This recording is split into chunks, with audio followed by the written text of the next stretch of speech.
একসময় যেসব প্রযুক্তিগুলোকে বলা হতো পুরনো বা সেকেলে, আজ সেগুলোকেই নতুন করে আবিষ্কার করছে বিশ্ব। ডিজিটাল যুগে দাঁড়িয়ে মানুষ এখন খুঁজছে অতীতের স্পর্শ। আর ঠিক সেই কারণেই যুক্তরাষ্ট্রের লাস ভেগাসে অনুষ্ঠিত সিইএস 2026-এ প্রযুক্তির পাশাপাশি সবচেয়ে বড় ট্রেন্ড হয়ে উঠেছে নস্টালজিয়া।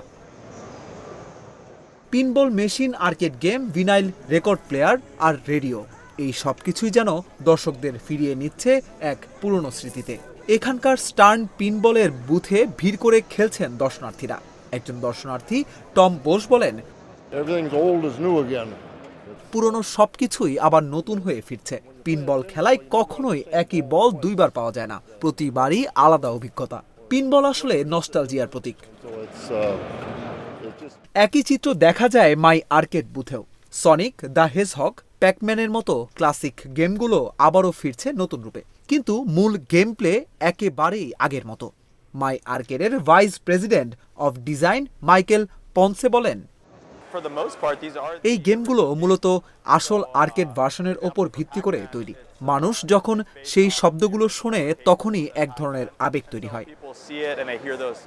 শুধু গেম নয়, প্রযুক্তির এই আসরে আবার আলোচনায় এসেছে ভিনাইল রেকর্ড প্লেয়ারও। ফিউজ অডিও তাদের ভার্টিক্যাল রেডিও প্লেয়ার দিয়ে নজর কেড়েছে। ফিউজ অডিওর প্রেসিডেন্ট জোসেফ উ বলেন, আমাদের দুদল প্রধান ক্রেতা রয়েছে। একদল হলো যারা বহু বছর ধরে ভিনাইল জমিয়ে রেখেছেন, আর অন্য দলটি হলো জেনজি। মানুষ থেমে দাঁড়িয়ে অবাক হয়ে তাকিয়ে থাকে। এই বিষয়টাই নস্টালজিয়ার শক্তি। রেডিও শ্যাক, হ্যাবিট সহ বিভিন্ন ব্র্যান্ড এনেছে vintage radio, cassette style speaker, walkie talkie, এমনকি রেট্রো ক্যামেরাও। ডিজাইন পুরনো হলেও ভেতরের প্রযুক্তি পুরোপুরি আধুনিক। সিইএস 2026 প্রমাণ করে দিয়েছে, প্রযুক্তি যতই আধুনিক হোক, মানুষের আবেগ এখনো আটকে আছে স্মৃতির ভেতরে।